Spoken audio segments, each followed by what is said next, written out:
ఈమెకేమో హాస్పిటల్లో పరిచయం అయ్యాడు, ఆమెకేమో సోషల్ మీడియాలో పరిచయం అయ్యాడు. ఈమెకు అసలు వ్యవధే లేదు. వారం రోజుల్లో అతనేంటి, అతని ఫ్రెండ్స్ ఏంటి తెలిసే అవకాశమే లేదు. కానీ ఇద్దరు కామన్గా ఒకటే డైలాగ్ చెప్తున్నారు, మమ్మల్ని నన్ను చాలా బాగా చూసుకున్నాడు. ఇక్కడ ఎక్కడ కూడా వాళ్ళిద్దరు తప్పు పట్టట్లేదు అతన్ని. అతి రీసెంట్గా నన్ను పెళ్లి చేసుకున్నాడు కాబట్టి, తను వద్దనుకునే నా దగ్గరికి వచ్చాడు కాబట్టి తను నాకు భర్త అని అంటానండి. నేను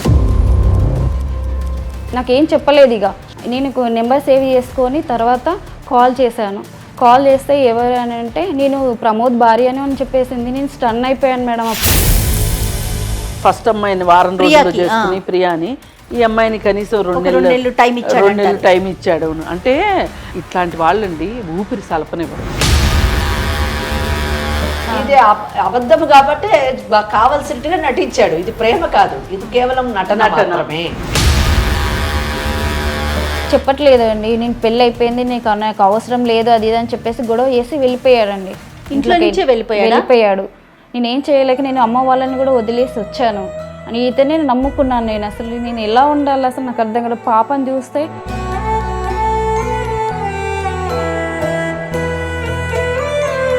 అంటే ఆమెకి ఇంకొక 75 సంవత్సరాల జీవితం ఉంది. 75 సంవత్సరాల జీవితం గురించి ఆమె కేవలం ఒక వారం మాత్రమే వెచ్చిస్తుంది.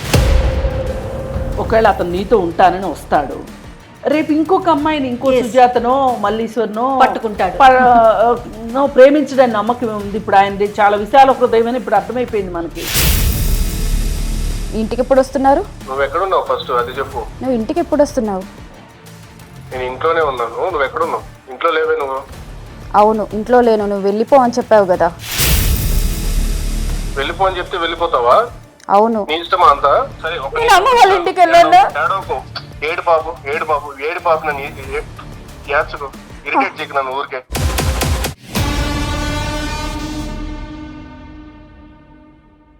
కాళ్లలో నొప్పి, నరాల వాపు వంటి లక్షణాలతో బాధపడుతున్నారా? వెరికోస్ వెయిన్స్ లో అత్యాధునిక చికిత్స Avis vascular centre. Avis hospital సమర్పించు లీగల్ అడ్వైస్ కార్యక్రమానికి స్వాగతం.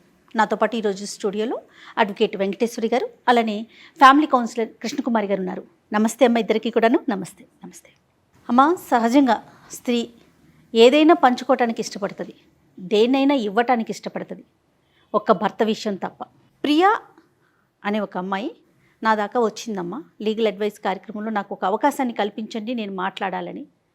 తనతో పాటు ఇంకొక అమ్మాయిని కూడా తీసుకొచ్చింది. ఇద్దరు కూడా ఒక పర్సన్ చుట్టూ తిరుగుతున్నారనమాట వీళ్ళిద్దరు. మా ఇద్దరికి అతనే కావాలి, మేమిద్దరం అతనితోనే జీవిస్తాం, ఇద్దరం మేము వదులుకోవటానికి సిద్ధంగా లేము, మేమిద్దరం భార్యలం అని కూడా చెప్తా ఉన్నారు. సరే, ఒకసారి మీతో మాట్లాడిద్దాం, మరొకసారి పరిచయం చేసి. తప్పకుండా. నమస్తే మా ప్రియ. నమస్కారం అండి. మీ పేరండి? సృజన. ప్రియా అండ్ సృజన. ప్రియా చెప్పండి అమ్మా, మీరు నాకు చెప్పారు కానీ మరి పూర్తి వివరాలు మేడం వాళ్ళు ఇద్దరు ఉన్నారు కదా, ఒకసారి చెప్పండి. నమస్కారం అండి, నా పేరు ప్రియా. నమస్తే. మాది ప్రాపర్ వచ్చి కరీంనగర్ అండి. మాకు మ్యారేజ్ అయ్యి 2 years అవుతుంది. ఓకే. మాకు అమ్మ నాన్నలకు ఇష్టం లేకుండా మేము లవ్ మ్యారేజ్ చేసుకున్నాము. నేను BSc నర్స్ చేశానండి. BSc నర్సింగ్ చేసావు? అవును. ఓ వెరీ గుడ్. అతను ఏం ల్యాబ్ చేస్తుంటాడు? టెక్నీషియన్ చేస్తుంటారండి. ఓకే, మీ పరిచయం ఎక్కడ ప్రియా? హైదరాబాద్లో హాస్పిటల్కి వచ్చినప్పుడు పరిచయం అయ్యారండి. అప్పటి నుంచి మేము లవ్ చేసుకొని ఇంట్లో ఒప్పిద్దాం అనుకుంటే మా పేరెంట్స్ ఒప్పుకోలేదు. బయటకు వచ్చేసాం, మ్యారేజ్ చేసుకున్నామండి. ఒక్క నిమిషం ప్రియా, ఎందుకు ఒప్పుకోలేదు? కారణాలు ఏమైనా ఉన్నాయా ప్రత్యేకంగా? ఫైనాన్షియల్గా తనకి కొంచెం లేదు, అట్లా అని చెప్పేసి పేరెంట్స్ ఒప్పుకోలేదు. అలాగని చెప్పేసి నేను వదులుకోలేను కదా, ప్రేమించేశాను. అందుకే ఒప్పుకోకుండా మేము వెళ్ళిపోయాము. వాళ్ళ ఇంట్లో కూడా ఒప్పుకోలేదండి. ఎవరింట్లో కూడా ఇద్దరు వైపు ఒప్పుకోలేదు. అంటే కులాలు ఒకటేనమ్మా? కాదండి, ఇప్పుడు 1 year పాప కూడా ఉంది నాకు. ఓ, పాప కూడా ఉందా? అవునండి, 1 year పాప ఉంది నాకు. పాప పుట్టిన కాడ నుంచి అసలు బాగుండడం లేదండి. అతను బిహేవియర్ చాలా చేంజ్ అయింది. పాప పుట్టక ముందు నుంచి స్టార్టింగ్ బాగా చూసుకున్నారు, చాలా కేరింగ్ చూశారు. కానీ ఇప్పుడు కాల్ చేసిన ఆన్సర్ ఇవ్వట్లేదు, ఇంటికి రావట్లేదు. మీరు పరిచయం అయింది హాస్పిటల్లో, మీకు పెళ్ళి ఎన్ని రోజుల తర్వాత చేసుకున్నారు? ఒక 1 weekలో మేము పరిచయం అయ్యాము. ఎగ్జాక్ట్లీ అప్పుడే మ్యారేజ్ చేసేసుకున్నామండి. 1 weekలోనే? 1 weekలోనే చాలా కేరింగ్ చూసుకున్నారు, చాలా ప్రేమగా చూసుకున్నారు. మ్యారేజ్ చేసుకున్నాము. పెళ్లి తర్వాత బాగానే ఉన్నాడమ్మా. నా నిర్ణయం కరెక్ట్ అనిపించిందా మీకు? ప్రెగ్నెన్సీ టైం వరకే బాగానే ఉన్నాడు మేడం. ప్రెగ్నెన్సీ తర్వాత చాలా బిహేవియర్ చాలా చేంజ్ అయిపోయేది. పాప ఉట్టేసింది తర్వాత చాలా అసలు పట్టించుకోవట్లేదు, ఇంటికి రావట్లేదు, కేరింగ్ తక్కువ అయింది. ఎలా ఉన్నారంటే అసలు ఆన్సర్ ఇవ్వట్లేదు, వస్తున్నారు వెళ్తున్నారు, గొడవ పడుతున్నారు నాకు మేడం.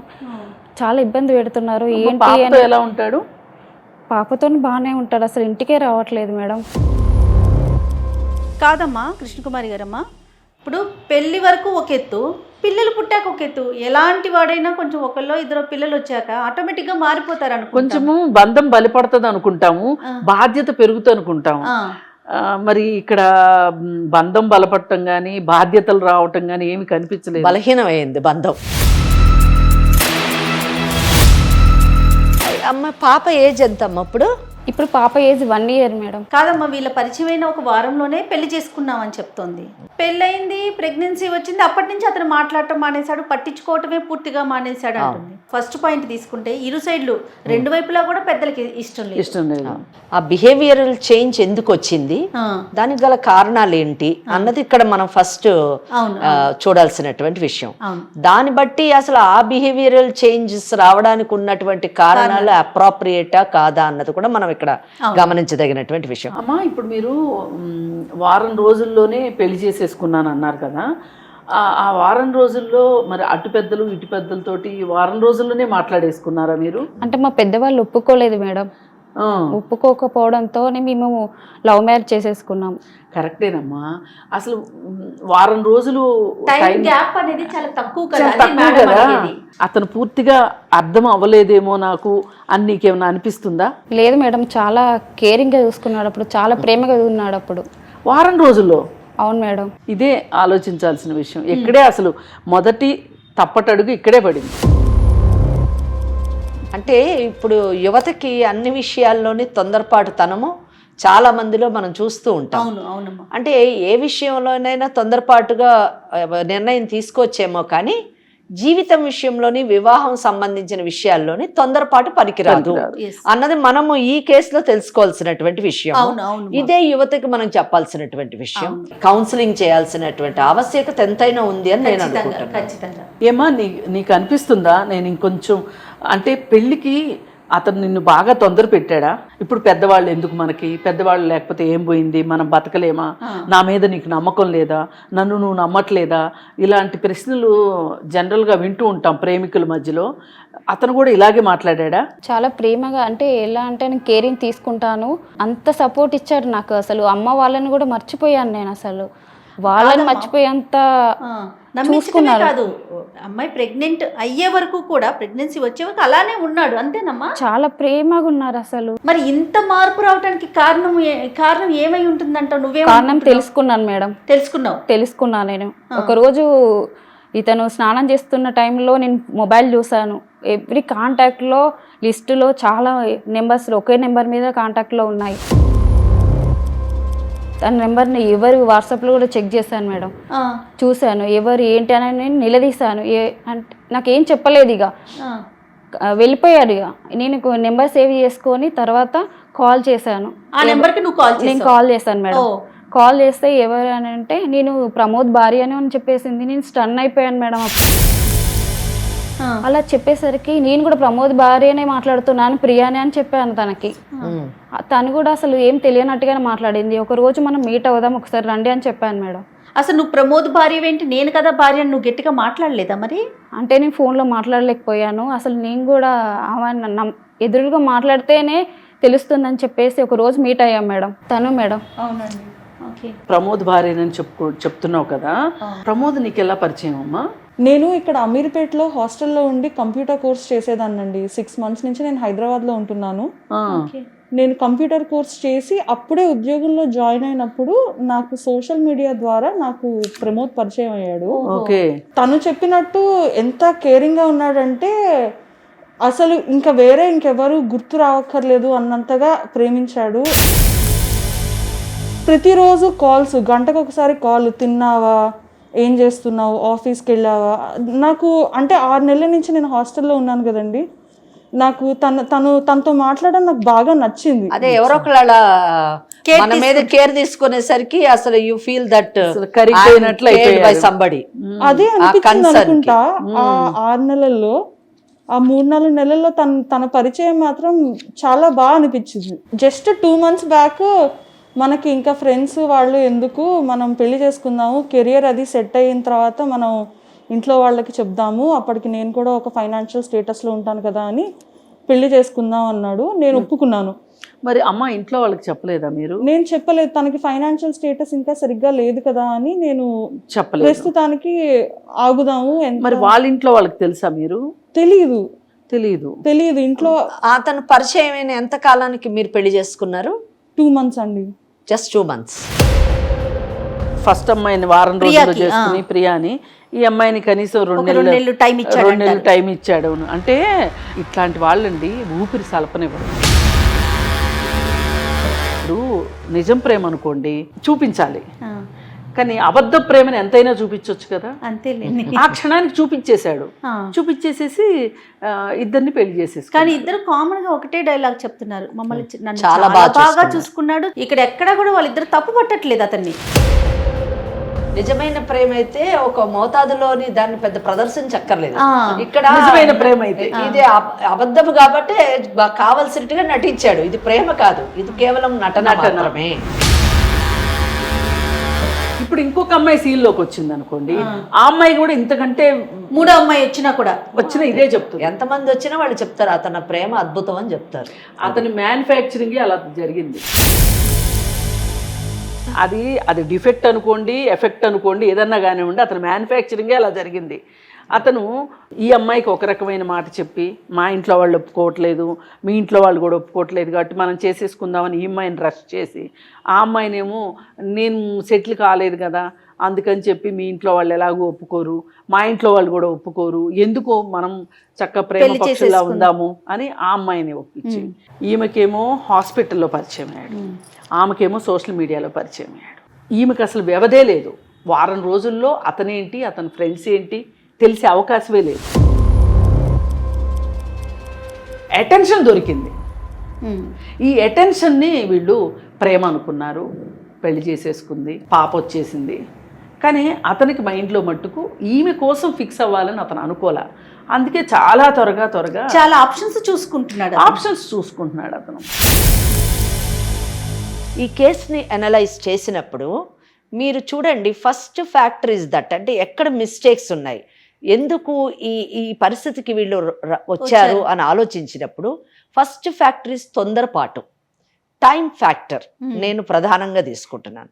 ఎందుకంటే మనం ప్రియా చెప్పిన కేసు విన్నప్పుడు నాకు ఎంత ఆశ్చర్యం అనిపించిందంటే, 1 వారం రోజుల్లోనే ఆమె డెసిషన్ తీసుకుంటుంది. అంటే ఆ అమ్మాయి హార్డ్లీ ఒక 25 years ఉంటుంది అప్రాక్సిమేట్లీ. అంటే ఆమెకి ఇంకొక 75 సంవత్సరాల జీవితం ఉంది. 75 సంవత్సరాల జీవితం గురించి ఆమె కేవలం 1 వారం మాత్రమే వెచ్చిస్తుంది. 1 వారంలోనే ఒక డెసిషన్ తీసుకోవడము, ఆ డెసిషన్ కూడా ఎంత తొందరపాటు నిర్ణయం అంటే తల్లిదండ్రులకి వ్యతిరేకంగా తను వెళ్ళడము రెండో తప్పు ఈ అమ్మాయి చేసినటువంటి. ఏ తల్లిదండ్రులైనా కానీ తమ బిడ్డ చాలా బాగుండాలి అని కోరుకుంటారు. ఆ బాగులోని ఏమేమి అవసరమో అన్నది వాళ్ళు చూస్తారు. ఈ తల్లిదండ్రులు పెంచారు నిన్ను, ఇక్కడ క్రూయల్ పేరెంట్స్ కాదు మీ కేసులోని.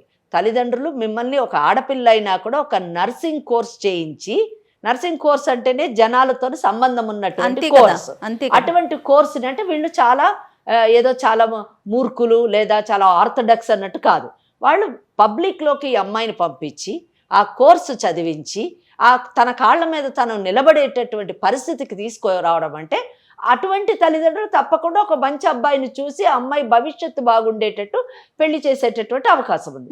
కానీ 25 సంవత్సరాలు పెంచినటువంటి తల్లిదండ్రుల్ని కాదని వాళ్ళు విస్మరించి వాళ్ళు వద్దంటే, వాళ్ళ అభిప్రాయం వాళ్ళ నిర్ణయం తప్పని తను నిర్ణయం తీసుకొని ఈ అబ్బాయిని పెళ్లి చేసుకోవడం అన్నది సెకండ్ మిస్టేక్. థర్డ్ మిస్టేక్, ఈ షార్ట్ టైం వలన వెరిఫికేషన్ చేయకపోవడము. ఈ అబ్బాయి ఇందాక మేడం చెప్పినట్టుగా కనీసం 1 week లో నిజంగా మేడం అన్నట్టుగా అక్కడ ఫ్రెండ్స్ కానివ్వండి ఎవరు అతని గురించి ఏమీ తెలియదు. వాళ్ళ పేరెంట్స్ ఏంటి, వాళ్ళ బ్యాక్గ్రౌండ్ ఏంటి, ఆయన ఫ్రెండ్స్ ఏంటి, ఆయన ఎడ్యుకేషన్ ఏంటి, ఆయన కాండక్ట్ ఏ విధంగా ఉండింది కాలేజ్లోని అన్నది ఇవన్నీ ఏమీ చూడకుండా she just takes a decision. దేని మీద డెసిషన్ చేసుకుంది? నన్ను చాలా బాగా చూసుకుంటున్నాడు. అవును, నిన్ను వారం రోజులు బాగా చూసుకున్నాడు, మరి 25 సంవత్సరాలు బాగా చూసుకున్న తల్లిదండ్రులు నువ్వెందుకు ఇగ్నోర్ చేసావు? That is the 4th mistake according to. ఇది కాకుండా అన్నిటికంటే క్రూషియల్ థింగ్ ఏంటంటే షీఈస్ వెరీ సైకలాజికల్గా అంటే మానసికంగా చాలా సున్నితమైనటువంటి మనిషి, చాలా వీక్ పర్సనాలిటీ.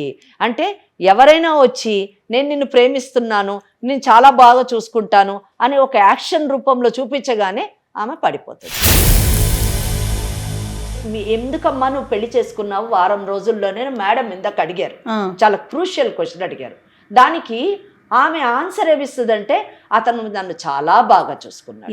ఏంటి అంతే, ఆయన ఎడ్యుకేషన్ చూసి చేసుకున్నానని చెప్పదు, ఆయన జీతం చూసి చేసుకున్నానని చెప్పదు, ఆయన సొసైటీలో ఆయన స్టేటస్ చూసి చేసుకున్నానని చెప్పదు, ఆయన తల్లిదండ్రుల ఒక బ్యాక్గ్రౌండ్ చూసి చేసుకున్నానని చెప్పదు, ఇవేమీ చెప్పదు. షీ జస్ట్ సేస్ దట్ వారం రోజుల్లో నన్ను చాలా బాగా. అమ్మా ఇవన్నీ చెప్పటానికి ఆమెకేమీ తెలీదు, ఆమెకు తెలిస్తే కదా అవన్నీ చెప్తానికి. కని పెంచిన తల్లిదండ్రుల కంటే కూడా రేపు ఇంకా బాగుంటుంది. భవిష్యత్తు అంటే కూడా చాలా సంవత్సరాలు లెక్క ఇట్లేదండి, రేపే అంతే, రేపటి వరకు చూసుకుంటున్నారు అంతే. ఈమె వారం రోజుల్లో ఆ 4 సినిమాలు 5 ఐస్ క్రీములు ఇప్పించగానే అతను చాలా కేరింగ్ అనిపించింది. సృజన, మీ బ్యాక్గ్రౌండ్ ఏంటమ్మా? ఏం చదువుకున్నారు మీరు? నేను బీఎస్సీ కంప్యూటర్స్ చేశానండి.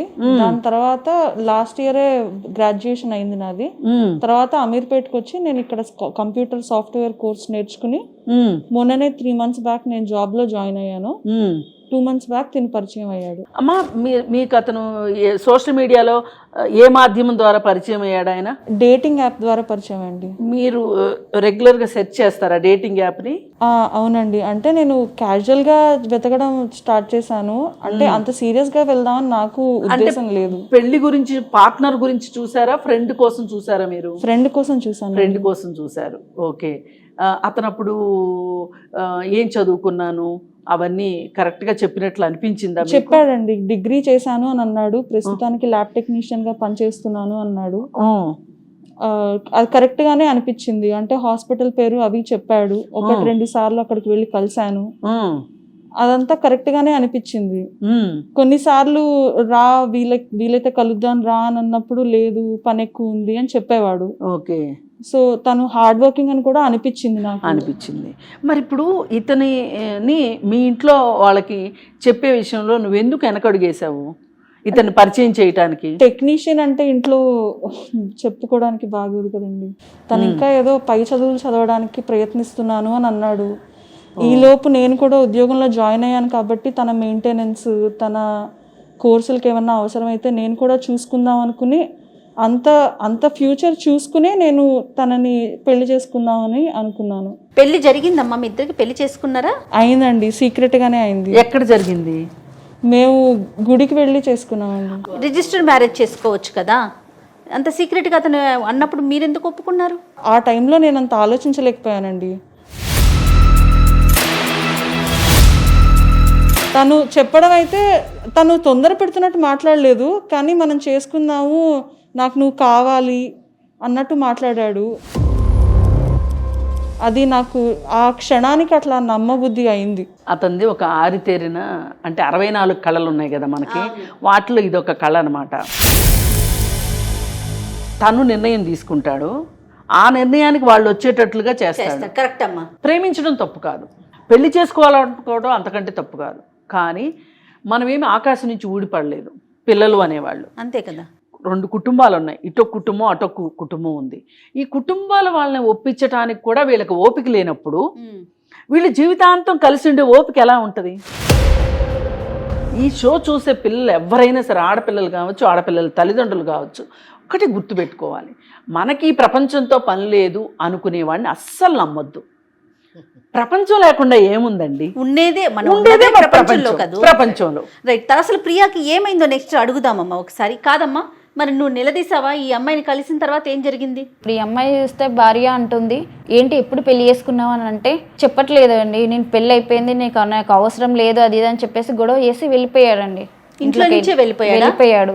నేనేం చేయలేక నేను అమ్మ వాళ్ళని కూడా వదిలేసి వచ్చాను అని ఇతనే నమ్ముకున్నాను. నేను అసలు నేను ఎలా ఉండాలి అసలు నాకు అర్థం కాదు. పాపని చూస్తే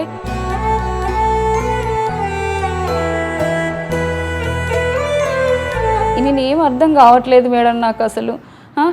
నాకు న్యాయం కావాలని ఇంత దూరం మీ దగ్గరికి నేను వచ్చాను.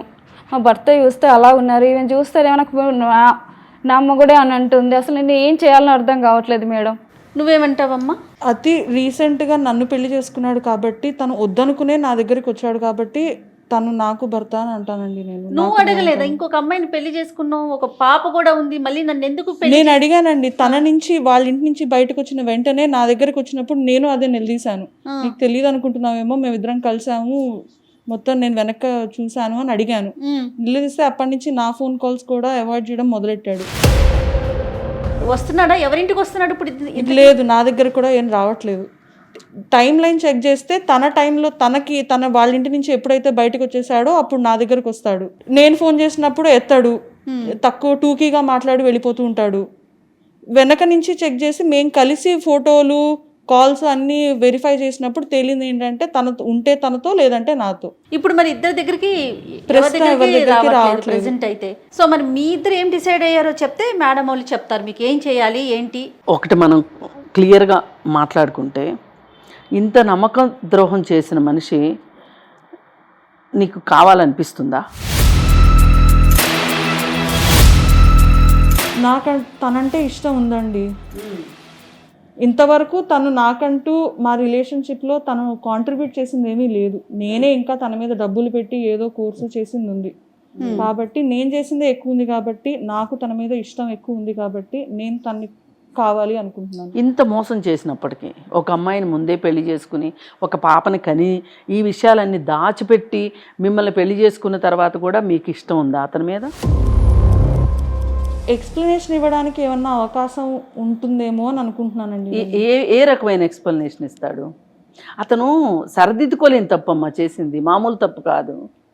ఎందుకంటే పోనీ ఇంకొక అమ్మాయిని పెళ్లి చేసుకుందాము అనుకుని ఏదో కుదరక మానేసుకుని తర్వాత మీతో స్నేహం వచ్చి ప్రేమగా మారి మిమ్మల్ని పెళ్లి చేసుకుంటే నువ్వు నీ గతం చెప్పలేదేంటి అని అడగకుండాగానే ఉండొచ్చు. మ్యారేజ్ గురించి చెప్పలేదు మీకు? చెప్పలేదు. అసలు పెళ్లి లేదు, పిల్ల లేదు, రెండూ లేవు. పెళ్లి సంగతి చెప్పలేదు, పాప ఉన్న సంగతి చెప్పలేదు. కాకపోతే ఆమెకి ఆ ఉద్యోగం గురించి చెప్పాడు. సరే ఉద్యోగం చేస్తున్నాడు కదా అనుకుంది ఆ అమ్మాయి. ఇప్పుడు అతను పెద్దవాళ్ళ దాకా విషయాలు ఎందుకు వెళ్ళనివ్వడంటే, పెద్దవాళ్ళు బ్యాక్గ్రౌండ్ చెక్ చేస్తారు, వీళ్ళంటే చెయ్యరు కానీ వాళ్ళు చేస్తారు కదా. అందుకని అసలు ఇంకేమన్నా ఉన్నా ఆశ్చర్యపోకర్లా మనం వ్యవహారాలు. ఇద్దరి దగ్గరికి వెళ్ళట్లేదు. అదే మరి ఇంకో థర్డ్ పర్సన్ వచ్చి ఇక్కడ కూర్చున్నా మనం ఆశ్చర్యపోకర్లేదు. ఎపిసోడ్ చూసాక ఇంకొకళ్ళు ఎవరన్నా కాల్ చేసి లీగల్ అడ్వైస్ కి వస్తానన్నా కూడా మనం ఆశ్చర్యపోకర్లేదు. జయ గారు, ఇక్కడ సమస్య ఒక సమస్య కాదు, రెండు సమస్యలు ఇక్కడ కూర్చున్నాయి ఇక్కడ. అవును కదమ్మా. ఈ రెండు సమస్యలు వాళ్ళ పరిష్కారం, మాకు న్యాయం కావాలి అని ప్రియ అడగడము, మరి సృజన ఏ టైప్ ఆఫ్ న్యాయం కావాలనుకుంటున్నారు, వాళ్ళకి ఏం కావాలని కోరుకుంటున్నారు, ఇలా ఎలా మోసపోతున్నారు, ఎందుకు ఆలోచించట్లేదని నాకు అమ్మాయితో ప్రియాతో మాట్లాడిన డే 1 నుంచి నాకు ఇదే తెలుస్తూ ఉందన్నమాట. ముఖ్యంగా ఈ ప్రేమ వివాహాలకు సంబంధించిన విషయం మటుకు మాట్లాడితే వాళ్ళు మోసపోవడానికి కారణం ఏంటంటే, వాళ్ళ ప్రొఫెషనల్గా అంటే వాళ్ళ చదువులో కానివ్వండి, వాళ్ళ ఉద్యోగాల్లో కానివ్వండి, వాళ్ళ మేధస్సుని ప్రదర్శిస్తున్నారు. కానీ వారి జీవితం విషయంకి వచ్చినప్పుడు they are failure, they are innocent. Unfortunately వాళ్ళు 100% మనం గట్టిగా చెప్పొచ్చు, చాలా అమాయకంగా వాళ్ళు మోసపోతున్నారు. ఒక్కటే గుర్తుపెట్టుకోవాలి జయ గారు, మోసపోయే వాళ్ళు ఉన్నంత కాలము మోసం చేసేవాళ్ళు ఉంటూనే ఉంటారు. ఇంకా కూడా ఇంకొక అమ్మాయిని నిన్ను పెళ్లి చేసుకొని నీతో ఒక పిల్ల అయినా కూడా నీకు అతనితోనే ఉండాలనిపిస్తుందా? ఇంకా కూడా కావాలి మేడం, ఎందుకంటే మాకు పాప ఉంది కదా, రేపు నేను సమాజంలో ఏ విధంగా నేను చూపించాలి మేడం? మీరు ఎలాగైనా చేసి నా భర్తని నాకు చూడమ్మా, నువ్వు న్యాయం కావాలి న్యాయం కావాలి అని మాట్లాడుతున్నావు. ఇప్పుడు నీకు న్యాయం చేయాలి అంటే ఆమెకు అన్యాయం కరెక్ట్ అమ్మా, ఆమెకు అన్యాయం జరుగుతుంది కదా. మరి ఎట్లా అట్లా ఆమెకు అన్యాయం జరుగుతుంది కదా. ఈ విషయంలో ఆమె తప్పు లేదు. నీ భర్త నిన్ను పెళ్లి చేసుకుని ఒక బిడ్డను కని చెప్పలేదు కాబట్టి ఆ అమ్మాయి తప్పు లేదు. నువ్వు ఆ రోజు నువ్వెలా నమ్మేవో అతన్ని, ఈ రోజు ఆ అమ్మాయి కూడా అలాగే నమ్మింది. మేడం ఇప్పుడు నేనే మోసపోతున్నాను కాదు, నా బిడ్డ కూడా మోసపోతుంది. ఇప్పుడు నాకు కూడా అన్యాయం జరిగినట్టు నా బిడ్డకు కూడా అన్యాయం జరుగుతుంది కదా. అవును. మరి నాకు నా బిడ్డకి ఇప్పుడు నేను ఏం చెప్పాలి రేపు? ఇప్పుడు బిడ్డ నువ్వు ఉన్నారు, ఒకవేళ అతను నీతో ఉంటానని వస్తాడు, రేపు ఇంకొక అమ్మాయిని ఇంకో సుజాతనో మల్లీశ్వర్నో పట్టుకుంటాడు. ప్రేమించడానికి నమ్మకం ఉంది. ఇప్పుడు ఆయనది చాలా విశాల హృదయం అని ఇప్పుడు అర్థమైపోయింది మనకి. ఎట్లా మరి నీకు నమ్మకం ఎట్లా వచ్చేది? సమాధానం లేదు వాళ్ళ దగ్గర. సమాధానం లేదు. ఎందుకు లేదో చెప్పమంటారా? అసలు వీళ్ళు కుటుంబాలను పోగొట్టుకున్నారు. వీళ్ళకి కుటుంబాలు ఉండి ఉంటే ఈ అమ్మాయి తండ్రో ఈ అమ్మాయి అన్నో వీళ్ళ అమ్మో వీళ్ళ అక్కో ఎవరో ఒకళ్ళు నలుగురు వచ్చి కూర్చొని ఏమిరా నువ్వు చేసిన పని అని గట్టిగా మాట్లాడతారు అనే భయం పోయింది కదా. ఎంతైనా అది పనిచేస్తుందండి. ఆమెకు ఒక కుటుంబం ఉంది, ఆమెకు ఒక చదువు ఉంది, ఆమెకు ఒక ఉద్యోగం ఉంది. ఇవన్నీ కూడా ఆడవాళ్ళకి ఒక క్వాలిఫికేషన్స్ లాంటివి. వీటన్నిటిని మించి అసలు ఆత్మవిశ్వాసమే ఉంటే వారం రోజుల్లో అతను పెళ్లి చేసుకునేది కాదు. ఆడపిల్లలు అది నేర్చుకోవాలి, ఆత్మవిశ్వాసం. కాదమ్మా, వీళ్ళిద్దరూనేమో మాకు అతను కావాలని అంటున్నాడు. మరి అసలు అతనేమంటున్నాడు విందాం. మరి ఒకసారి కాల్ చేయండి ప్రియా, ఏమంటున్నాడు.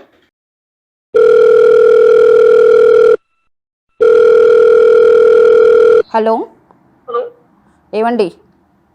చెప్పు. ఎక్కడున్నావు? ఇంటికి ఎప్పుడు వస్తున్నారు? నువ్వు ఎక్కడున్నావు ఫస్ట్ అది చెప్పు. నువ్వు ఇంటికి ఎప్పుడు వస్తున్నావు? నేను ఇంట్లోనే ఉన్నాను. నువ్వు ఎక్కడున్నావు? ఇంట్లో లేవే నువ్వు? అవును, ఇంట్లో లేను. నువ్వు వెళ్ళిపో అని చెప్పావు కదా. వెళ్ళిపో అని చెప్తే వెళ్ళిపోతావా? అవును. నీ ఇష్టమా అంతా? నేను ఎక్కడికి వెళ్ళిపోవాలి మరి? వెళ్ళిపో అంటే వెళ్ళిపోతావా? నీ ఇష్టమా అంతా? పాప ఎక్కడుంది? నువ్వు ఎక్కడ? నా దగ్గర ఉంది. పాప కూడా నా దగ్గరే ఉంది. ఫస్ట్ నువ్వు ఇంటికి రా, మాట్లాడదాము. ఫోన్ లో ఎన్ని మాట్లాడడానికి కాదు. నువ్వు ఫస్ట్ ఇంటికి రా. నువ్వేం చెప్పావు నన్ను? సరే చేశాను, చెప్పాను కదా, ఒప్పుకున్నాను కదా. లేదు, ఇంటికి రా. లేదు, నేను రాలేను. నాకు ఏదో ఒకటి న్యాయం చెయ్యి, నువ్వు నేను ఇంటికి వస్తాను. కానీ అప్పటి వరకు నేను రాలేను. డోర్ మూసుకుని ఇంటికి రా. పాప టెన్షన్ పెట్టకురా. నేను రానండి. నేను మీద ఎంత ప్రేమ పెట్టుకున్నాను తెలుసా? నువ్వు నన్ను ఎంత మోసం చేసావు తెలుసా?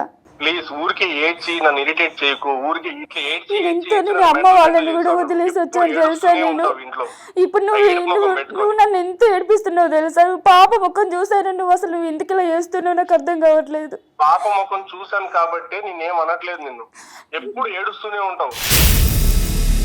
వెళ్ళగొట్టావు నన్ను. ఎవరికి చెప్పుకోవాలి నేను? నేను అమ్మ వాళ్ళ ఇంటికి వెళ్ళాను. ఏడు బాబు ఏడు బాబు ఏడు బాబు నన్ను ఏడ్చుకో, ఇరిటేట్ చేయకు నన్ను ఊరికే. పాప ఎక్కడుంది? నువ్వు ఎక్కడున్నావు? నేను న్యాయం కోసం వచ్చాను ఇక్కడికి.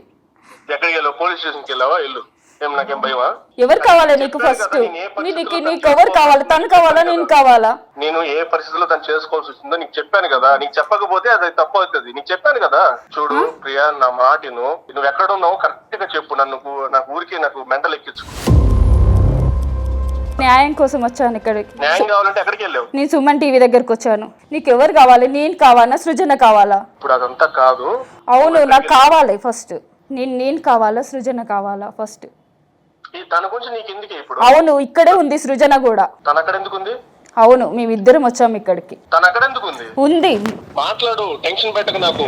ప్రమోద్, నేను సృజన అని మాట్లాడుతున్నాను. హలో, నువ్వేనా? సృజన అని మాట్లాడుతున్నాను ప్రమోద్. తనుందని నాకు తెలియకుండా, నేనున్నానని తనకు తెలియకుండా చాలా బాగా మేనేజ్ చేసావే. ఎంత మోసం చేసావు ప్రమోద్ మమ్మల్ని. సుజన, నీకు అంతా నేను తర్వాత డీటెయిలింగ్ గా చెప్తాను. తర్వాత ఏం లేదు ప్రమోద్, ఇంకా అసలు తర్వాత ఏం లేదు. అక్కడికి ఎందుకు వెళ్ళావు? ఫ్యూచర్ అంతా నీతో ఊహించుకుంటే నువ్వు ఫ్యూచర్ తర్వాత అంటావేంటి? చెప్పింది నమ్మకు. నమ్మద్దేంటి? నీ ఫోటోలు ఉన్నాయి, నీ పెళ్లి ఫోటోలు ఉన్నాయి, పాప ఫోటోలు ఉన్నాయి, ఇంకేం కావాలి? నమ్మద్దంటావేంటి? సుజన, నేను నీకు తర్వాత అంతా ఎక్స్ప్లెయిన్ చేస్తాను. నువ్వు అక్కడి నుంచి వచ్చేయి ఫస్ట్. నువ్వు ఎక్స్ప్లెయిన్ చేయడానికి ఏం లేదు ప్రమోద్. మేము సుమన్ టీవీకి వచ్చాము. సుజన, నా మాట వాళ్ళు మాట్లాడతారు నీతో. ఏదైనా సరే ఫర్దర్ గా చూస్తాను ప్రమోద్. నిన్ను ఊరికే వదిలేది లేదు. హలో ప్రమోద్ గారు, నమస్తే అండి. నమస్తే అండి. ఇది సుమన్ టీవీ లీగల్ అడ్వైజ్ అనే ప్రోగ్రామ్కి ప్రియా అండ్ సృజన ఇద్దరు వచ్చారు. వాళ్ళకి ఖచ్చితంగా ఒక న్యాయం జరగాలి, ఒక సలహా కావాలని వచ్చారు. నాతో పాటు అడ్వకేట్ వెంకటేశ్వరి గారు, అలానే మేడం ఇది నేను చెప్పేది ఫస్ట్ వినండి. మీరు ఫస్ట్ మీరు చూసుకునేది అది మీ ఇంటి వరకు అండి. మీ ఇంటి వరకు లేదు సమస్య, స్టూడియో దాకా వచ్చింది.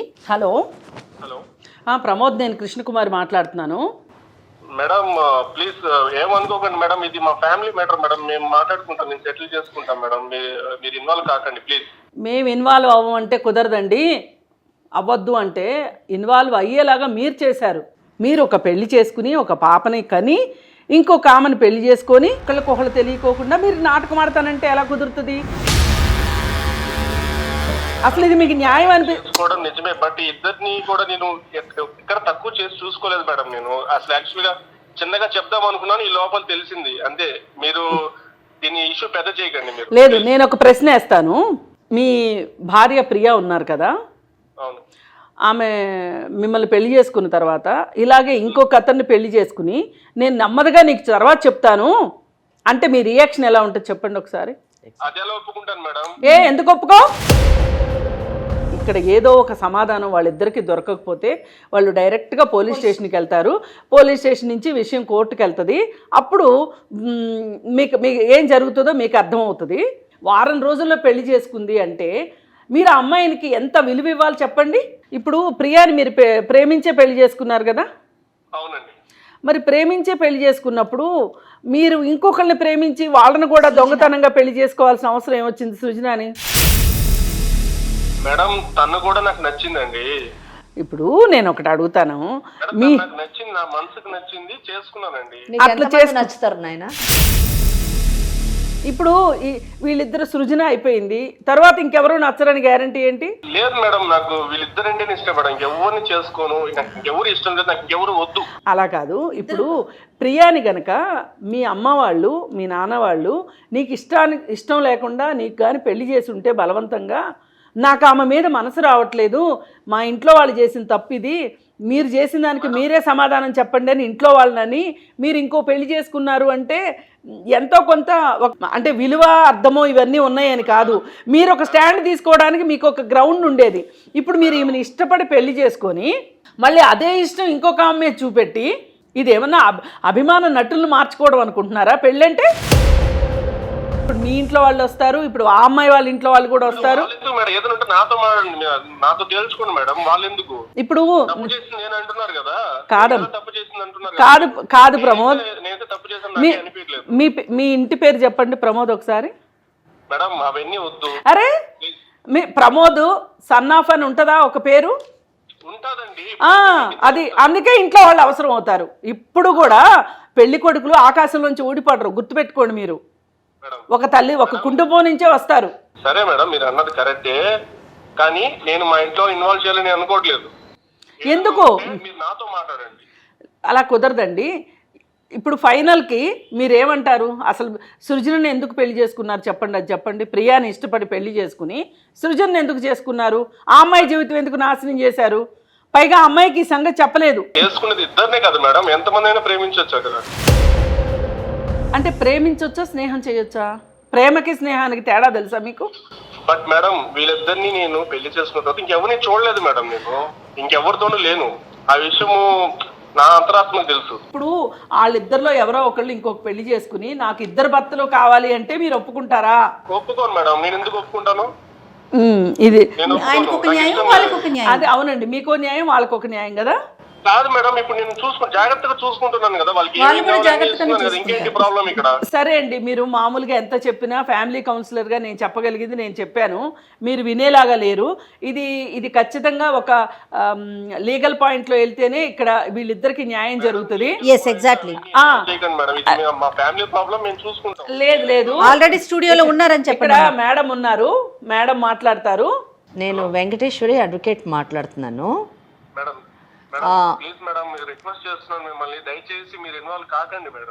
ఈ యొక్క కార్యక్రమం ఉద్దేశం ఏంటంటే, ఎవరైతే సమస్యతో వస్తారో ఆ సమస్యని పరిష్కరించి అది చట్ట పరిధిలోనే పరిష్కరించి పంపించడం ఈ కార్యక్రమం యొక్క ఉద్దేశం. ఇప్పుడు మీరు ఇన్వాల్వ్ కావద్దు, నన్ను మాట్లాడొద్దు అన్నారు కాబట్టి నేను మీతో ఏమీ మాట్లాడను. ఈ దేశంలో ఉన్నటువంటి చట్టం ఏ విధంగా ఉంటుంది అన్న విషయాన్ని మీకు చెప్తాను. చెప్పిన తర్వాత మీరు డెసిషన్ తీసుకోండి. Decision is yours. ప్రమోద్, మీరు మేడం ఇప్పుడు చాలా చక్కటి పాయింట్ చెప్పారు. మీరు ఎంత స్వార్థపరులంటే నాకు ఇద్దరు కావాలని మీరు మాట్లాడడము, తెలివి తక్కువగా ఆ అమ్మాయిలు ఇద్దరు మీ వలలో పడ్డము, మీది మీరే చూసుకుంటున్నారు కానీ మీరు ఇంకొక ప్రాణిని ప్రపంచంలోకి తీసుకొని వచ్చారు. ఆ పిల్ల భవిష్యత్ ఏంటి అన్న విషయాన్ని ఎవ్వరు కూడా ఆలోచించట్లేరు. అది చాలా తప్పు. దయచేసి మేము ఫస్ట్ వాళ్ళిద్దరితో మాట్లాడతాము, ఆ తర్వాత మా ఒపీనియన్ చెప్తాము. వాళ్ళిద్దరు ఏ నిర్ణయం తీసుకుంటారో ఆ నిర్ణయం మీదే మీ భవిష్యత్తు, వాళ్ళ భవిష్యత్తు, పాప భవిష్యత్తు ఆధారపడి ఉంటుంది. ఫోన్ పెట్టేయొద్దని చెప్పండి. మీరు ఫోన్ పెట్టకండి, దయచేసి వినండి ప్లీజ్. నేను చెప్పేది నేను ఇంటికి వచ్చాక మాట్లాడతాను, ఇంటికి రాను ఫస్ట్. లేదమ్మా, అట్లా ఇంటికి రారు. వాళ్ళు ఒక న్యాయం కోసం ఇక్కడికి వచ్చారు. వాళ్ళకి మేము ఒక దారి చూపించకుండా మేము పంపం, ఒక ఐడియా ఇస్తాం వాళ్ళకి. దయచేసి వాళ్ళని పొల్యూట్ చేయకండి మేడం, ప్లీజ్. పొల్యూట్ చేయడం కాదండి, మేము వాళ్ళకి వాళ్ళు బాధతో వస్తే వాళ్ళ కన్నీళ్లు తుడిచి వాళ్ళకి ఒక దారి చెప్తున్నాం. జీవితంలో అమ్మ జరిగిందేదో జరిగింది, ఇప్పటికి మోసపోయింది చాలు, మీరు జీవితంలో మళ్ళీ ఇంకొకసారి మోసపోవద్దని చెప్తున్నాను. మీరు మోసం చేయాలని మీరు చూసినా కానీ వాళ్ళు మీ మాటలు ఇంక ఇప్పుడు వినరండి. అసలు వాళ్ళు ఏమంటారో విందాం. ఏమా అతనేంటో ఇద్దరు కావాలి అంటున్నాడు. ఇద్దరు నీకు ఓకేనా? మీ ఇద్దరు ఉంటారా అతనికి భార్యలుగా? నేను ఉండలేను మేడం, నాకు తను ఒక్కడే కావాలి, తను వద్దు. సృజనని పంచుకుంటే నువ్వు నేను ఒప్పుకోను. ఓకే, నీ పాపకు మట్టుకు తండ్రి కావాలి మేడం, తను కావాలి నాకు. మా పాపకు తండ్రి నేను ఎవరిని చూపించాలి మేడం రేపు? తనకి డివోర్స్ ఇచ్చేసి నేను లీగల్ వైఫ్ అని రికగ్నైజ్ చేసి అలా ఎలా డివోర్స్ ఇస్తారు అనుకుంటున్నారు? పాపకు నేను ఏమని చెప్పాలనుకుంటున్నారు? డివోర్స్ అని అంటే ఊరికే అంటున్నారా? ఒక్కళ్ళే వైఫ్ ఉండాలండి, లీగల్ డివోర్స్ తీసుకోండి. మరి నాకు తెలియకుండా చేసిన మోసం కొంచెం. ఆమెకేమో పాప ఉంది, నీకేమో పాప లేదు. నువ్వు భార్యగా మీ ఇద్దరు అనుకుంటున్నారు తప్పితే చట్టం ఒప్పుకోదు. కాబట్టి అసలు నువ్వేమనుకుంటున్నావు చెప్పు? ఆ పాప జీవితం ఆలోచించి చెప్పు ఒక మాట. సాటి ఆడదానిక నేను ఒప్పుకుంటానండి ఆవిడ బాధ, కానీ నాకు ఏమనిపిస్తుంది అంటే మీరు కూడా ఆవిడ పక్షంగానే మాట్లాడుతున్నారు అనిపిస్తుంది. నాకు జరిగిన అన్యాయాన్ని మీరు గమనించట్లేదు.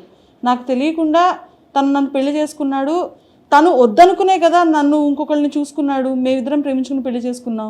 నువ్వు ఇంటికి వచ్చేసాయి, నిన్ను పాపని చూసుకుంటానంటున్నాడు, ఇద్దరిని చూసుకుంటానంటున్నాడు. మరి నీకు ఓకేనా? ఇద్దరు లేదు, తను వద్దనుకున్నాడు కాబట్టే నా దగ్గరకు వచ్చాడు, కాబట్టి తనకి డివోర్స్ ఇచ్చి నన్ను పెళ్లి చేసుకోమని నాకు మరి సరే అమ్మా, మీ ఇద్దరికి పిల్లలు లేరనుకో, డివోర్స్ తీసుకున్నారంటే అది వేరే విషయం. ఇప్పుడు ఆ పాప ఉంది, ఆ పాప సంగతి ఏంటి? నాకు డివోర్స్ ఇవ్వమని ఎలా అంటున్నావు నువ్వు? నన్ను ఇష్టపడి పెళ్లి చేసుకున్నాడు, నన్ను ప్రేమించి చేసుకున్నాడు, నువ్వు డివోర్స్ ఎలా అడుగుతున్నావు? నన్ను కూడా ప్రేమించే పెళ్లి చేసుకున్నాడు. అవును, ప్రేమించి పెళ్లి చేసుకున్నాడు. నన్ను మోసం చేశాడు. ఫస్ట్ ఇప్పుడు నిన్ను చేసుకుని నన్ను కూడా మోసం చేశాడు. ఇప్పుడు తెలిసింది కాబట్టి నేను ఫర్దర్ గా అట్లా చేయనివ్వను. నన్ను రీసెంట్ గా నన్ను పెళ్లి చేసుకున్నాడు, నాకు తెలియకుండా పెళ్లి చేసుకున్నాడు, నన్ను మోసం చేశాడు, కరెక్టే, కానీ మారుతాడు, నేను మార్చుకుంటాను. అంటే నా పరిస్థితి ఏంటన్నట్టు ఇప్పుడు నా పాప పరిస్థితి ఏంటి? తర్వాత మేడం చెప్తారు, అడ్వకేట్ లేదు, నేను ఒప్పుకోను. అసలు నీకు డివోర్స్ ఇవ్వమని చెప్పేస్తాను నేను. అసలు నాది రికగ్నైజ్ అవ్వట్లేదు, అదే నా బాధ. ఏమండి వింటున్నారా మీరు? ఏమంటున్నారో మేడం ప్లీజ్ మేడం. వింటున్నావా? కాదు మేడం, వాళ్ళని ఎందుకు మీరు ఇలా టార్చర్ పెడుతున్నారు మేడం? మీరు అసలు టార్చర్ పెట్టినాడు, నువ్వు బాగానే ఉన్నావు బ్యాక్గ్రౌండ్ లో. మేము టార్చర్ పెడుతున్నారు అంటున్నావు. ఇప్పుడు ఆ అమ్మాయి మా దగ్గరకు వచ్చింది కాబట్టి కనీసం మేము ఈ మాదిరిగా మాట్లాడుతున్నాం. సరే, ఇప్పుడు మేము వద్దులే కానీ మాకు కూడా చాలా విసుగ్గా ఉంది. మీ ఊరేంటో చెప్పమ్మా. మీ ఊరు వచ్చి పంచాయతీ పెట్టుకుంటారు వాళ్ళు. మీ అమ్మా నాన్న కూడా కూర్చోబెట్టి ఇలాంటి బాధ్యత లేని కొడుకును కన్నారా అని మీ అమ్మా నాన్న కూడా అడుగుతారు.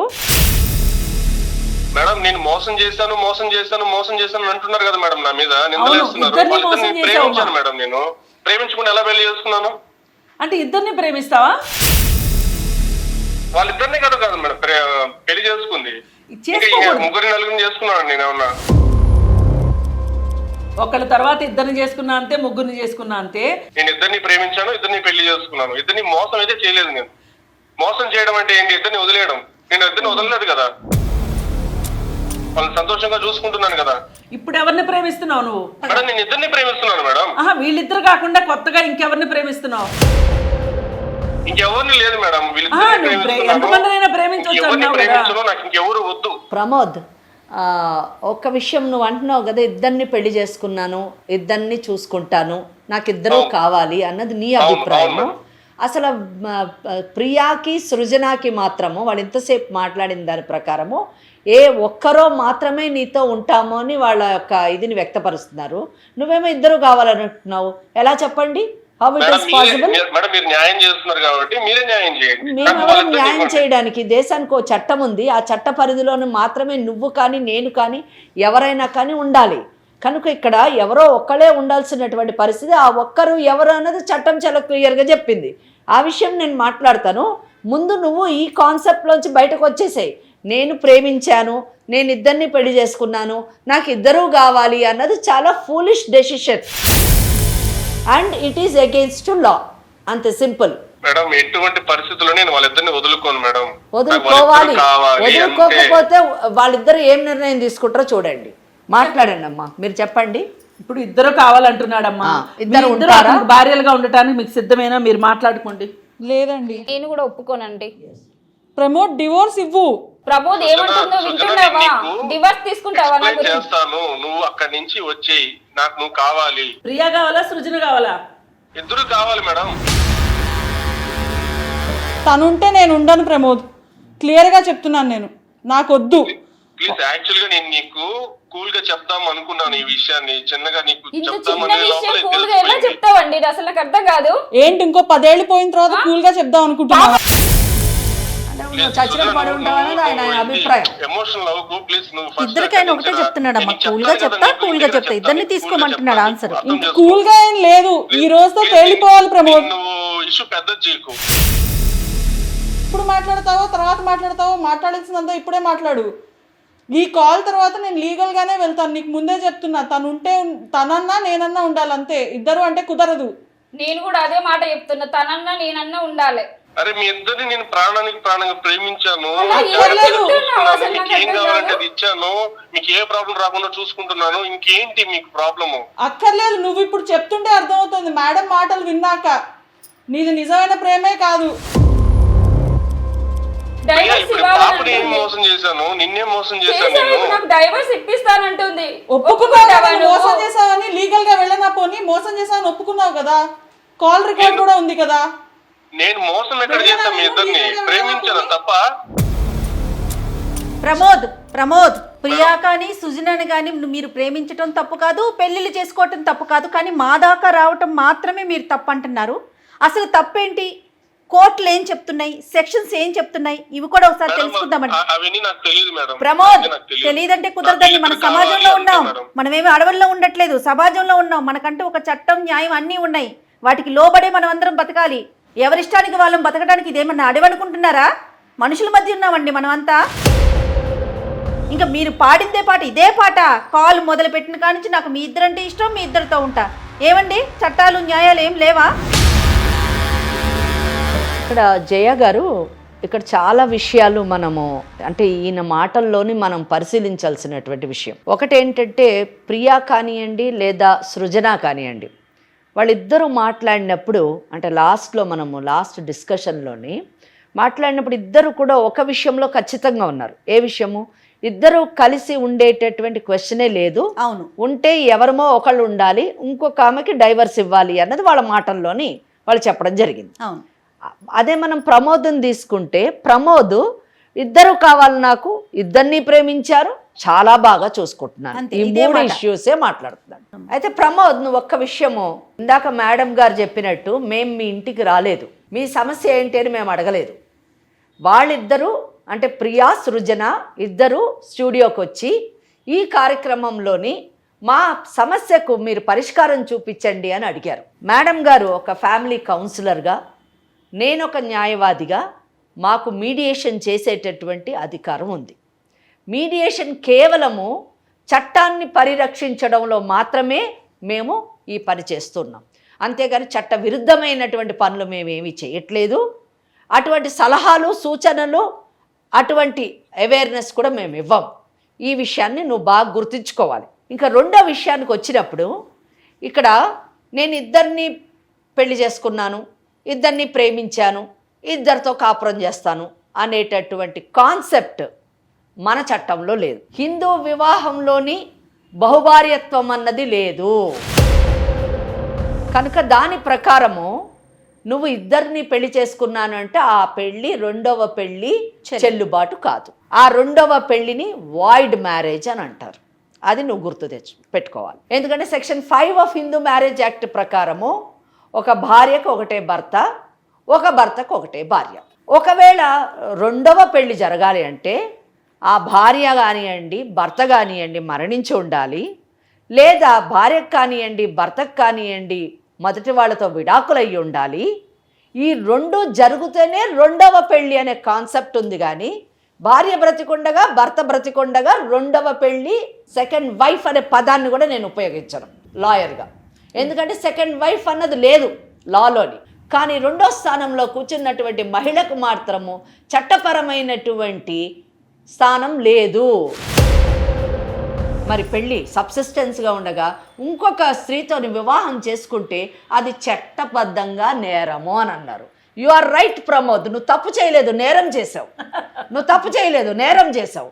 కనుక ఈరోజు మారినటువంటి బిఎన్ఎస్ చట్టం ప్రకారము సెక్షన్ 82 ప్రకారము ఒక భార్య బ్రతికుండంగా ఇంకొక పెళ్లి చేసుకుంటే అది నేరముగా పరిగణింపబడుతుంది అని చెప్పారు. ప్రమోద్ వింటున్నారా? వింటున్నాను మేడం. అదే సెక్షన్ 82(1) ప్రకారము ఒకవేళ ఈ అమ్మాయి అంటే ప్రియా తన పెళ్లి సబ్సిస్టెన్స్గా ఉండగా, తన బ్రతికుండగా సెక్షన్ 5 ఆఫ్ హిందూ మ్యారేజ్ యాక్ట్కి వ్యతిరేకంగా ఈయన ఇంకొక పెళ్లి చేసుకుంటే ప్రమోద్, ఈ అమ్మాయి కానీ కంప్లైంట్ ఇస్తే 8 సంవత్సరాలు శిక్ష, ఫైన్ కూడా పడేటటువంటి అవకాశం. 7 years to 8 years మటుకు శిక్ష పడేటటువంటి అవకాశం. అదే సృజన ఇందాక మాటల్లో ఆవేశంలో ఒక మాట అంది, ఏంటి చట్టపరంగా వెళ్ళమంటావా, లాని ఇన్వోక్ చేయనా అని అడిగింది. Yes, she's right, she's having every right. ఆ అమ్మాయి సృజనకు కూడా రైట్ ఉంది. అదే చెప్తున్నా. సెక్షన్ 82(2) కింద వచ్చి ఈ అమ్మాయి తనకి పెళ్ళైన విషయాన్ని సప్రెస్ చేసి దాచి నన్ను మోసపూరితంగా పెళ్లి చేసుకున్నాడని కంప్లైంట్ ఇస్తే 10 years ఇంప్రిజన్మెంట్, 10 years శిక్ష ప్లస్ ఫైన్. ప్రమోద్ వింటున్నావా? అంటే ఏంటంటే ఇక్కడ 7 సంవత్సరాలు, అక్కడ 10 సంవత్సరాలు శిక్ష పడేటటువంటి నేరం చేసావు నువ్వు, తప్పు కాదు. అంతేకాకుండా ఈరోజు ప్రియా నాకు వద్దంటుంది, సృజన నాకు వద్దు అనేది ఏం లేదు. ఎందుకంటే ఆమెకు అసలు first of all legal status రాలేదు. ఆమె ఏదో కోర్టుకెళ్ళి డైవర్స్ తీసుకునేటటువంటి స్థాయి ఆమెకు లేదు. కానీ ప్రియాకుంది. నీవు చేసినటువంటి ఈ నేరాన్ని ఒక గ్రౌండ్గా చూపించి ఆమె డైవర్స్కి వెళ్ళేటటువంటి అవకాశం ఉంది. ఆ సృజన కంప్లైంట్ ఇస్తే 10 ఏళ్ళు లోపలికి వెళ్ళిపోతావు. ఇక్కడ ప్రియా ఈ గ్రౌండ్ చూపించి విడాకులు తీసుకుంటే ప్రియా వెళ్ళిపోతుంది. ప్లస్ ప్రియా కూడా ఒక కంప్లైంట్ వేస్తే 8 years శిక్ష పడుతుంది. So ultimately what is that you are going to achieve లీగల్గా వెళితే? అండ్ అనదర్ పాయింట్, ఇందులోని ప్రతి వాళ్ళు ఇక్కడ కూర్చున్న ఇద్దరు మాట్లాడుతున్న ప్రమోదు వాళ్ళ గురించి మాట్లాడుతున్నారు కానీ ఓకే బిడ్డకి మరి మెయింటెనెన్స్ రావచ్చు, కానీ నువ్వు పోయి జైల్లో కూర్చుంటే మెయింటెనెన్స్ ఇచ్చేవాళ్ళు ఎవరు ఉండరు మరి. సో మెయింటెనెన్స్ ఉండదు. కానీ సుప్రీంకోర్టు అండి ఇందిరా శర్మ అనే కేసులోని ఎంత బాగా చెప్పిందంటే, అంటే అజ్యూమింగ్ ఫర్ ఎ మినిట్ వీళ్ళిద్దరూ కలిసి ఒక అండర్స్టాండింగ్లోని చట్టం దృష్టికి వెళ్లకుండా ఏదో మేనేజ్ చేసి నడిపిస్తే మరి రేపు అటువంటి సందర్భాల్లో బిడ్డలు ఏం కోల్పోతారు అనే విషయానికి వచ్చినప్పుడు సుప్రీంకోర్టు ఎంత బాగా చెప్తుందంటే, ఏలినేషన్ ఆఫ్ ఎఫెక్షన్ అంటే ప్రేమలో కూడా భాగాన్ని కోరుకునేటటువంటి భాగాన్ని వేరే వాళ్ళకి పంచిపెడితే ఆ భాగాన్ని ఈ చైల్డ్ కోల్పోతుంది. ఏలినేషన్ ఆఫ్ ఎఫెక్షన్ని పంచుకోవడం అన్నది చాలా దురదృష్టకరమైనటువంటి విషయం. అటువంటి పరిస్థితిలో ఉన్నటువంటి బిడ్డలు ఏమవుతారు? ఒక సైకిక్ పేషెంట్లన్నా అవుతారు, లేదా క్రిమినల్స్ అన్నా అవుతారు. దయచేసి ఈ ఎపిసోడ్ చూసినప్పుడు నేను కోరుకునేది ప్రేక్షకులకు ఒకటే, యువత మోసపోకండి, చట్ట విరుద్ధమైనటువంటి పనులు చేయకండి, మీ జీవితాలను నాశనం చేసుకోవద్దు, భావి తరాల యొక్క జీవితాన్ని కూడా పాడు చేయకండి. ప్రమోద్, నేను చెప్పిన ప్రతి మాట ఎవరిని పొల్యూట్ చేయడానికి కాదు, సమాజాన్ని సక్రమమైనటువంటి దిశలోని నడిపించడానికి, మన వివాహ వ్యవస్థని ప్రొటెక్ట్ చేయడానికి. ఇప్పుడైనా నీ భార్య గురించి, నీ బిడ్డ గురించి ఆలోచించు. ఒక సరైనటువంటి నిర్ణయం తీసుకో, లేకపోతే మాత్రం నువ్వు చాలా సమస్యల్లోని, చట్టపరమైనటువంటి సమస్యల్లోని ఇరుక్కోవాల్సి వస్తుంది. అలాగే నేను సృజనకి చెప్పదలుచుకున్నాను, నేను ప్రియాకి ఏమి చెప్పదలుచుకోలేదు. I'm very very happy and very comfortable and I appreciate Priya. ఎందుకంటే భార్య స్థానం ఎప్పటికైనా పదిలం. ఆ స్థానాన్ని కాపాడవలసినటువంటి బాధ్యత ఫ్యామిలీ కౌన్సిలర్స్ లాంటి వాళ్ళకి కానివ్వండి, ఇటువంటి ఛానల్స్ వారికి కానివ్వండి, లేదా మాలాంటి లాయర్స్ పైన మా పైన ఉన్నది. ఎందుకంటే భార్య స్థానానికి బీటలు వాటినప్పుడు వివాహ వ్యవస్థ కూలిపోతుంది. కనుక అటువంటి పరిస్థితిలోని అటువంటి అవేర్నెస్ కానీ అటువంటి సలహాలు కానీ మేము ఇవ్వము. కనుక సృజన, నువ్వు కూడా యంగ్స్టర్వి, సాటి మహిళనని ఇందాకన్నావు. ఆ విషయాన్ని గుర్తుపెట్టుకొని గౌరవంగా నువ్వు తప్పుకో, నీ భవిష్యత్తుని అందంగా తీర్చిదిద్దు. ఇటువంటి వాళ్ళకి వీలైతే బుద్ధి చెప్పడానికి ప్రయత్నించు. ఇదే నేను చెప్పదలుచుకో. ఏంటమ్మా సృజన, ఏం ఆలోచిస్తున్నావు? నాకు జరిగింది అన్యాయమే కదండి, మరి నా పరిస్థితి ఏంటి? ఒకటి, ఇప్పుడు ప్రియాకి పాప ఉంది. పాప భవిష్యత్ దృష్ట్యా అతని తప్పుని క్షమించాల్సిన పరిస్థితిలో ప్రియ ఉంది. కానీ నీకు ఒకరిని క్షమించటం కావచ్చు, లేకపోతే మళ్ళీ వాళ్ళ మీద ఆధారపడాల్సిన అవసరం కానీ నీ జీవితానికి లేదమ్మా. ఒకటి గుర్తుపెట్టుకో, చక్కగా చదువుకున్నావు, ఇంకా చదువుకో, నీకు మంచి భవిష్యత్తు ఉంటుంది. ఎందుకంటే ఇలాంటి లీగల్గా సరైన స్టాండ్ లేని పొజిషన్లో నువ్వు ఎందుకు ఉండాలి? నీకేం తక్కువ? నువ్వు తెలిసి దిగలేదు, తెలిస్తే దిగేదానివి కాదు. అతనికి ఇంకొక పెళ్ళి అయింది, ఒక పాప ఉంది అని తెలిస్తే మటుకు నువ్వు పెళ్లి చేసుకునేదానివి కాదు, నాకు అర్థమవుతుంది. అందుకోసం ఏంటంటే, ఎందుకు ఆ పెళ్ళైన వాడు అప్పుడంటే తెలియలేదు, ఇప్పుడు తెలిసింది, అతని వెనక షాడోగా ఉండాల్సిన కర్మ నీకేంటి? నువ్వు నీ జీవితం నువ్వు గడుపు. ఒక్కటే, నువ్వు తొందరపడ్డావు, అంతకంటే చేసింది ఏమీ లేదు. నువ్వు ఇప్పుడు మట్టుకు అతన్ని శిక్షించవా అనేది నీ ఆప్షను.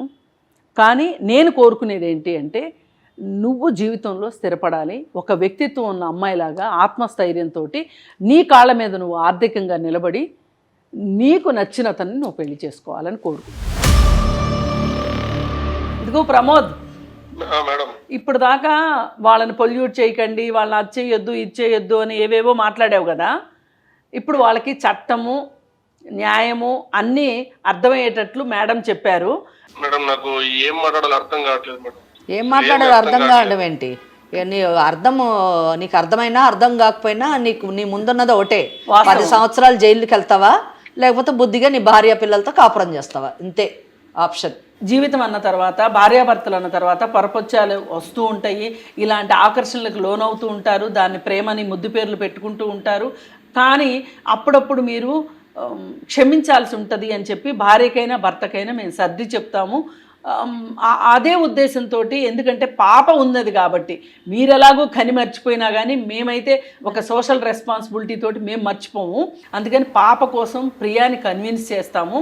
ఇక నుంచి అయినా సరే అతను మారతాడు, మారకపోతే అతని మెడన కత్తి వేలాడుతూనే ఉంటుంది.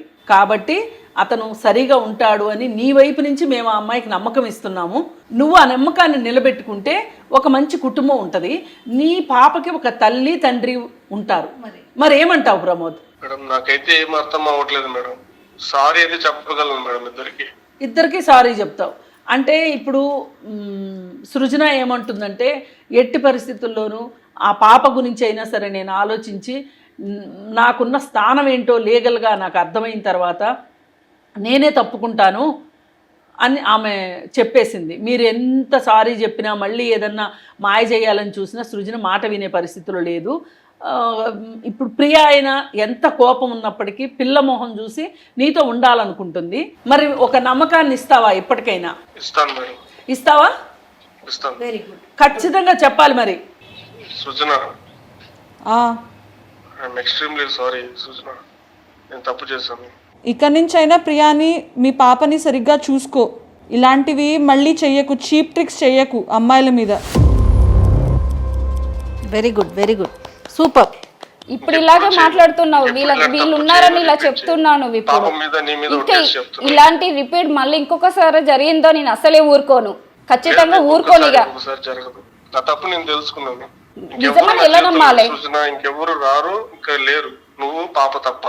తనకు నువ్వు కూడా క్షమించాలి. నేను చాలా బాధ పెట్టాను. నేనేంటో నాకు ఇప్పుడు అర్థమైంది. ఓకే ప్రమోద్, ఓకే అండి. చట్టపరంగా అంటే ఎలాంటి శిక్షలు ఉంటాయి, ఏం జరుగుతుంది అని మేడం పూర్తిగా వివరంగా చెప్పారు. మీకనే కాదండి, ఇది చూసే ప్రతి ఒక్కరికి కూడా ఒక కన్నువిప్పు కావాలి. వీళ్ళకి కూడా ఒకసారి మీరు కొంచెం పర్సనల్గా ఏదైనా అవకాశం ఉంటే ప్రమోద్తోనూ అమ్మాయితో ప్రియాతో ఒకసారి కౌన్సిలింగ్ మాట్లాడండి. ఇది మాత్రం అవకాశం ఉన్నా కూడా. తప్పకుండా ఎప్పుడైనా సరే అమ్మా, నీకే ఇబ్బంది ఉన్నా సరే ఒకసారి కాంటాక్ట్ చేయండి. ప్రమోద్ మీరు కూడా ఒకసారి వచ్చి కృష్ణకుమారి మేడంని కలవండి. సరే మేడం. ఓకే అమ్మ, మీరు ఏమన్నా చెప్తారా ఫైనల్గా? కుటుంబం అనే సపోర్ట్ లేకపోతేనండి it is very difficult for women to live in the society. ఆ లివింగ్ అన్నది within the parameters of లాలో ఉండాలి. లాని దాటి వెళ్ళినప్పుడు వాళ్ళ హక్కులన్నింటినీ కోల్పోతారు. అది నేను చెప్పదలుచుకుంది. రైట్ అమ్మా, థ్యాంక్ యూ సో మచ్ అమ్మ. మీ ఇద్దరు కూడా పార్టిసిపేట్ చేసినందుకు ముందు ఒక మంచి నిర్ణయానికి వచ్చాం. రైట్ రైట్ అమ్మా, విన్నారు కదా మీరు ఎక్స్పర్ట్స్ సలహాలు కూడా. సో మీ లైఫ్ని మీరు జాగ్రత్తగా లీడ్ చేసుకోండి. ఓకేనా? ఓకే అండి, థ్యాంక్ యూ అండి. ఓకే అమ్మా, ఓకే రైట్ అమ్మా, థ్యాంక్ యూ సో మచ్. కాళ్లలో నొప్పి, నరాల వాపు వంటి లక్షణాలతో బాధపడుతున్నారా? వెరికోస్ వెయిన్స్ లో అత్యాధునిక చికిత్స ఏవిస్ వాస్కులర్ సెంటర్.